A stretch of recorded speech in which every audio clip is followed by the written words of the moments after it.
mazao au kiwango cha mavuno unachotaka. Mtu ambaye anataka kuvuna mazao mengi, ni lazima apande sawasawa na maono aliyonayo, apande sawasawa na kile unachotamani kuvuna baadaye.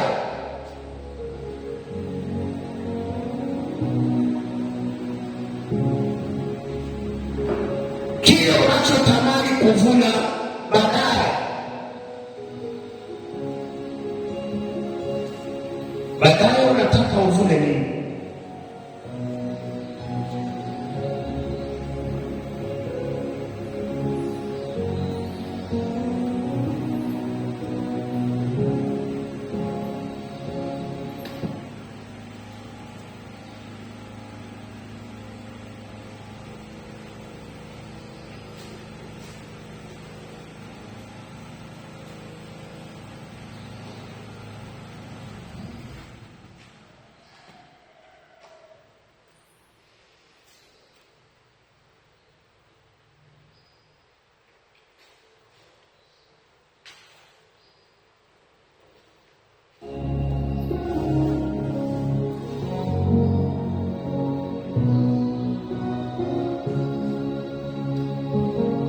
Kwa hiyo unavuna kutokana na matarajio uliyokuwa nayo.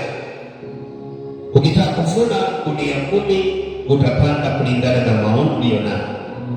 Ukitaka kuvuna gunia 100, utapanda sawasawa na matarajio uliyonayo.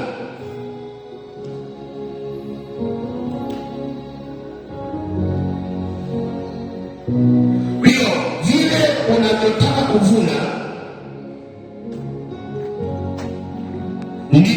ndiyo itakayo kuongoza kiwango kipi upande cha mbegu.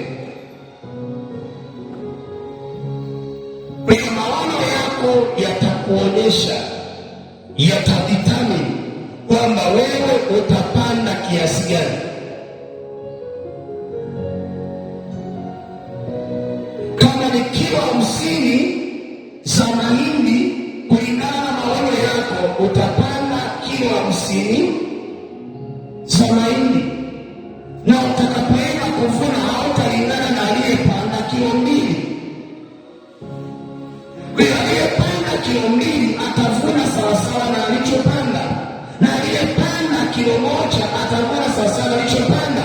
Aliyepanda kilo 100 atavuna sawasawa na alichopanda. Kwa hiyo kiwango cha mbegu unachopanda ni kulingana na maono uliyonayo ya kuvuna.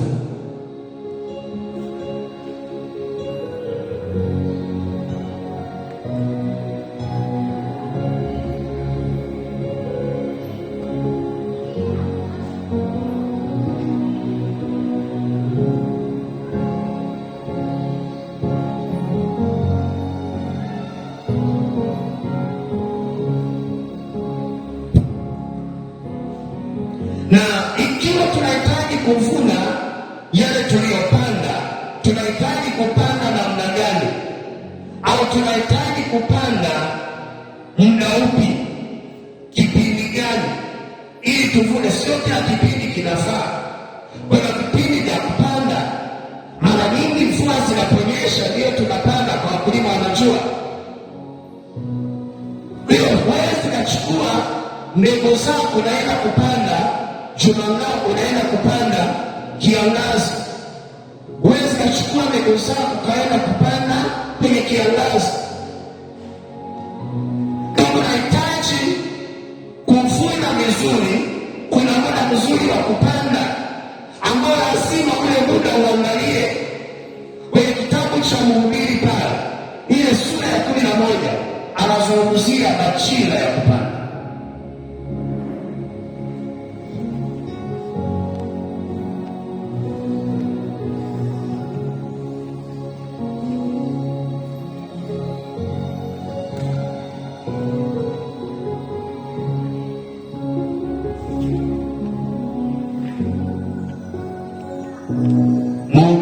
sura ya 11.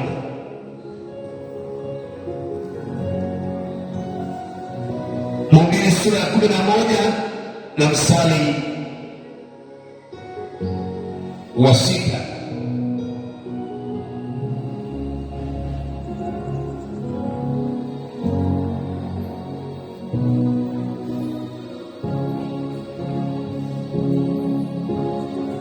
Mhubiri sura ya 11 na mstari wa 6, Biblia inasema,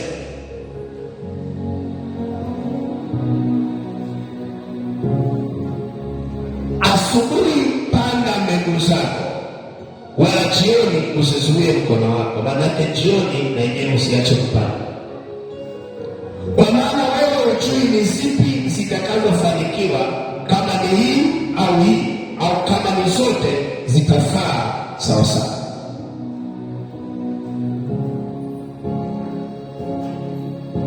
Biblia inasema muda wa kupanda ni asubuhi au jioni, na unapopanda haujui ni wakati upi ambao hapa tunaongelea kusafisha baadaye. Bwana Yesu asifiwe. Kwa hiyo wakati ambao umepanda, wakati ambao unapanda wakati gani? Asubuhi au jioni? Anasema asubuhi panda mbegu zako, wala jioni usifanyeje? Usizuie. Maana yake usiache kupanda.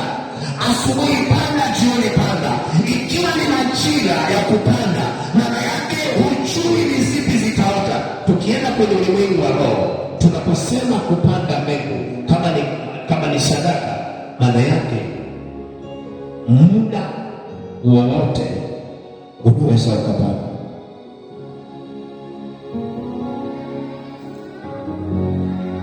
Muda wote unaweza ukapanda. Na ukipanda leo, niseme nimemaliza, kuna mtu anaweza akapanda mbegu yake leo na akasahau.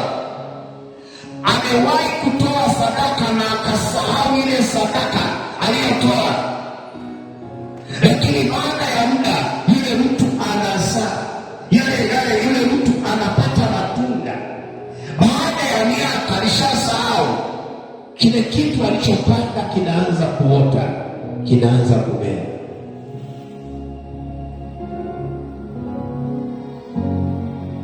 Na unapopanda usisubiri kwamba unapanda leo na vuna kesho au jioni. Hakuna mkulima wa namna hiyo. Wakulima wote wale wavumilivu, akipanda kama alipanda mazao ya miezi mitatu, atakaa miezi mitatu ya njaa. Akiwa na njaa haimaanishi kipanda au utapata njaa. Haleluya, Bwana Yesu asifiwe.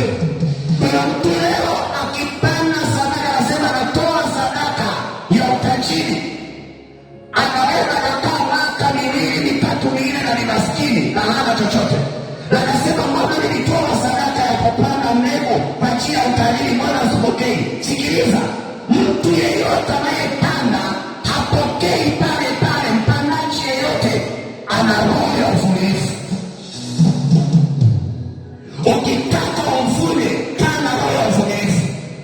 Ukitaka uvune mazao, usisubiri kwamba nimepanda leo navuna kesho, napanda leo navuna mwezi mmoja.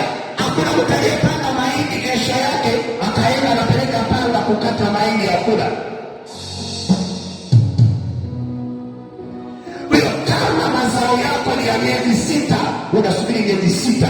Kama mazao yako ni ya miaka, unasubiri miaka. Alafu ile miaka ikifika ndio unavuna. Sasa Wakristo wengi akitoa sadaka kama ni mbegu, anatamani ile mbegu yote pale pale, ikue pale pale, ichanue maua pale pale, iweke matunda pale pale, ikomae pale pale. Hakuna taratibu za ukulima za namna hii. Wewe haujui unaoipanda asubuhi ndiyo itaota, haujui kama ipanda jioni ndiyo itaota, lakini anasema panda asubuhi, panda jioni, kwa maana kwamba kwenye kutoa unatoa muda wote, muda wowote, na wala haujui ipo itakayovuna. Unaweza toa leo ukawapa maskini na ukakaa miaka na hujapokea. Unaweza ukatoa leo mamilioni, lakini ukatoka na ukakaa miaka na hujapokea. Bwana Yesu asifiwe.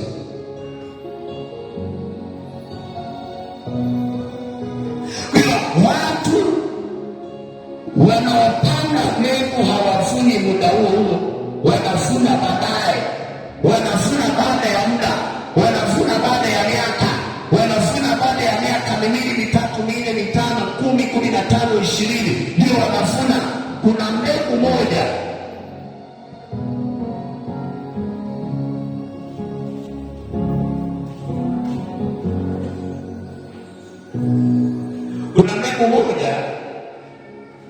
ukiipanda, mbegu ya mbuyu ukiipanda inakaa miaka 8 haijaota. Inaweza kaa miaka 8 haijaota, lakini itakapoota tu inakuwa kila siku, kila sekunde, yaani ndani ya muda mfupi ikishatokeza tu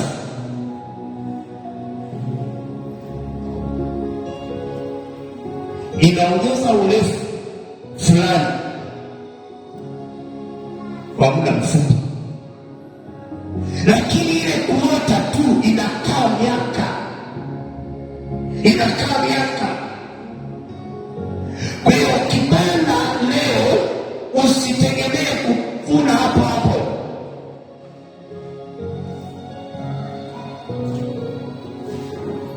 Unaweza kukupa kidogo angalau usikate tamaa, lakini matokeo ya kile ulichopanda kulingana na ulivyopanda unaweza ukapata baada ya muda. Na usijasema kwamba nilipanda lakini sijavuna. Ndio maana tunaposema kwenye habari ya kupanda sadaka kama mbegu, maana yake hauna muda wa kupanda sadaka yako kwenye madhabahu au kwenye udongo ambao ni mzuri. Panda asubuhi, panda jioni.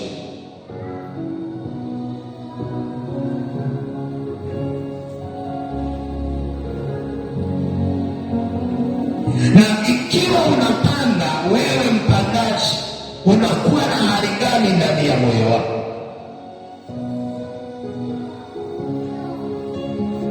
Ikiwa unapanda wewe mpandaji, ndani ya moyo wako unakuwa na hali gani? Kitabu cha Zaburi,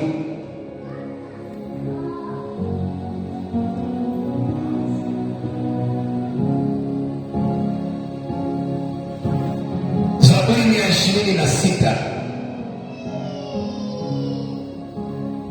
Zaburi ya 26 na mstari ule wa 5 na wa 6.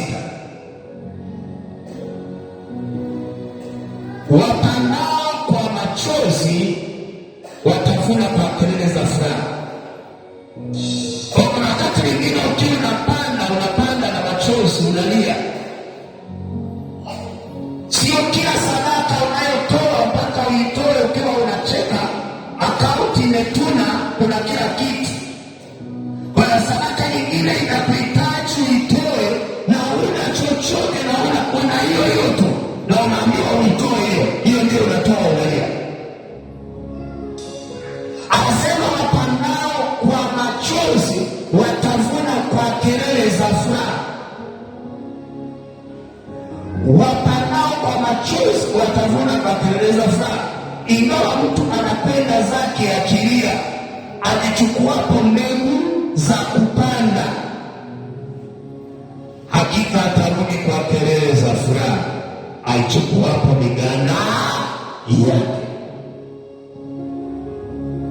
Kwa hiyo mtu yeyote anayepanda mbegu anapanda akiwa na nia, na aina ya mbegu ambayo inazaa matunda ambayo yatabadilisha maisha yako ni ile ambayo unaipanda wakati ndani ya moyo wako una sababu zote za kutokupanda, una sababu zote za kutokutoa, unadaiwa, mshahara wako unakatwa, una makato ya kutosha, unabaki kidogo, lakini unaambiwa toa.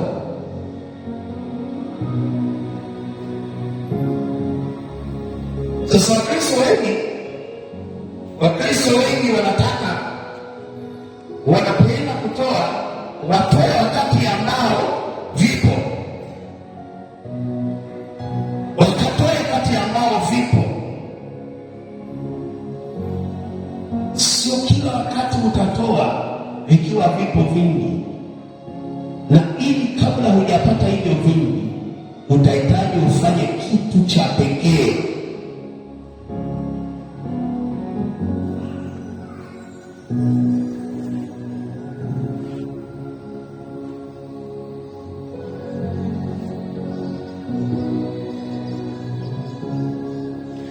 Unapokuwa unapanda unakuwa na hali hiyo,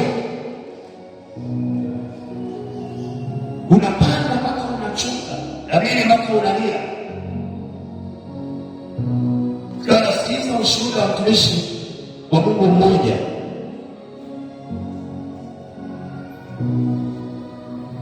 Alienda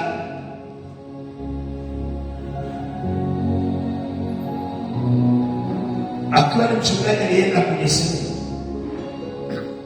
semina za wachungaji. Mtumishi wa Mungu mmoja alikuwa ametoka Marekani kuja kufundisha semina. Alikuwa ametoka Korea. Yule mchungaji mwenye kanisa kubwa kuliko yote duniani anaitwa Pastor Yongicho kutoka Korea.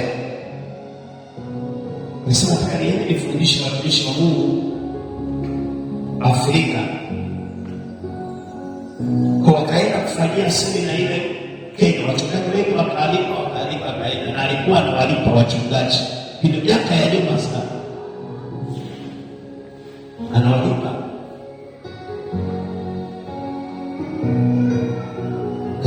siku kama 5 kwa siku 5 ni wiki, wanapewa 10,000 kila siku. Kipindi hicho 10,000 ilikuwa ni hela nyingi, yaani 10,000 unanunua spika. Na wachungaji wameenda wengine wamechoka kwenye huduma zao, hawana hela kabisa. Mlango wa Bwana umefunguka, wakaenda kuhudhuria semina, wanapewa ile hela, mpaka siku za semina zikaisha. Ile siku ya semina wakati anaomba akamwambia Mungu ananiambia, yaani wamefanya semina siku 5 na wamelipa 10,000, maana yake kila mtu ana 50,000. Akasema Mungu ananiambia mtu anayetaka kupanda mbegu 50,000.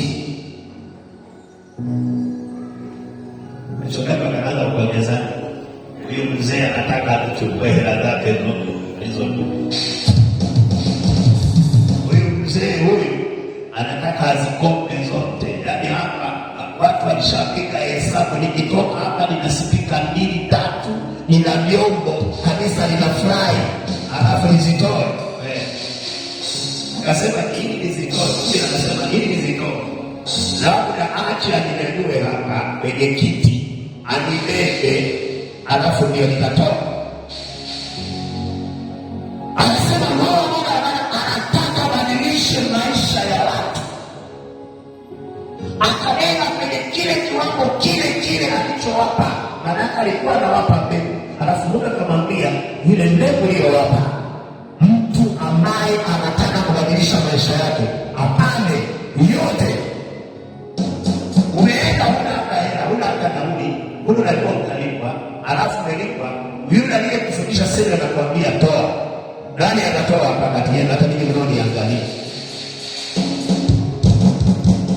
Yaani umekuja kanisani, huna tabia, halafu nikakupa laki.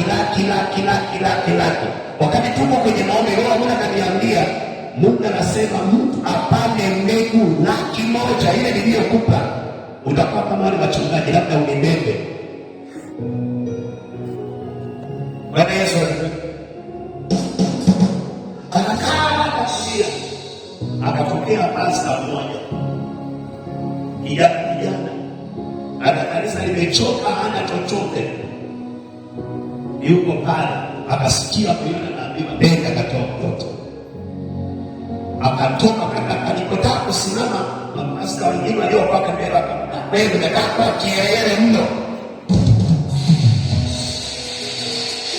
Hapana.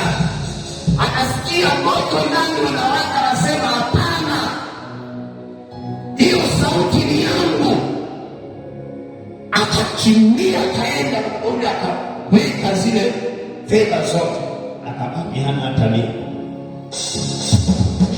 Akatoa ile mchungaji, akaomba, akambariki, akamtamkia baraka.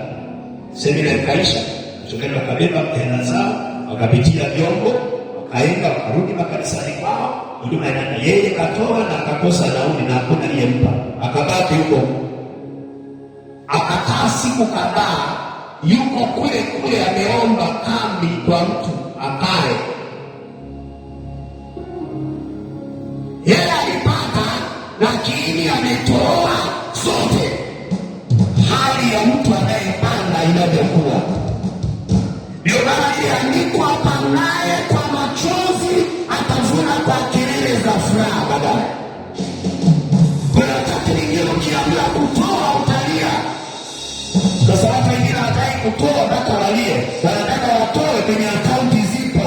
Wanataka watoe zibaki kwenye akaunti. Kuna wakati mwingine Mungu atakusemesha, unatoa mpaka unasema Mungu wangu, mikononi mwako naiweka roho yangu.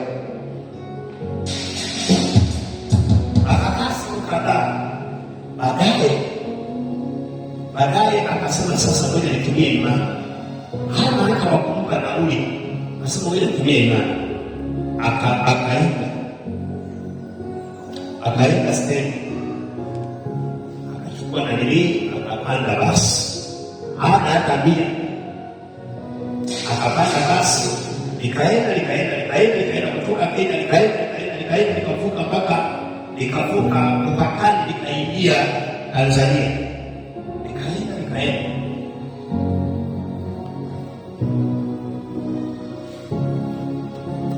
Ilipofika muda wa kushuka tena kalala, ili angalau sio nafikiria itakachotokea baadaye. Ikifika pale kwenye gari, akalala safari hii ni mara ya kadhaa. Sasa kila akipita kukusanya nauli, anakuta amelala bila machete tu mzunguko. Yule konda ile aliyekusanya gari kaende. Alipofika mwisho, gari imefika mwisho, akarusha mbele, amka bana, shuka, tumefika. Akaamka, akachukua begi lake, akashuka, akamuuliza nauli wala nini. Muujiza anafanya. Wewe fikiria, hata kama iko ni wewe unaanza kukimbiza, jamani nimetoa, sasa hivi napata shida hivi, nimetoa lakini sasa hivi napata mateso, nimetoa. Akashuka, na kule aliposhukia kwenda mpaka papi, na bidii akatafuta usafiri mwingine. Ilikuwa shilingi 50 kipindi hicho ya nauli.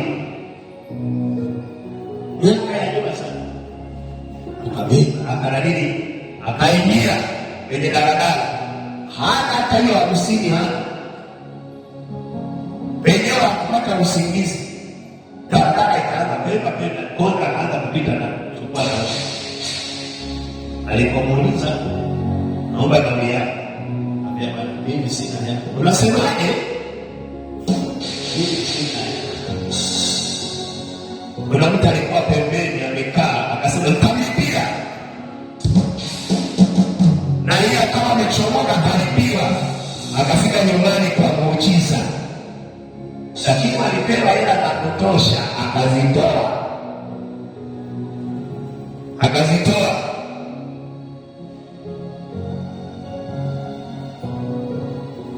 Baada ya kutoka pale, kwa sababu ya zile baraka alivyotamkiwa, Mungu alianza kufungua milango.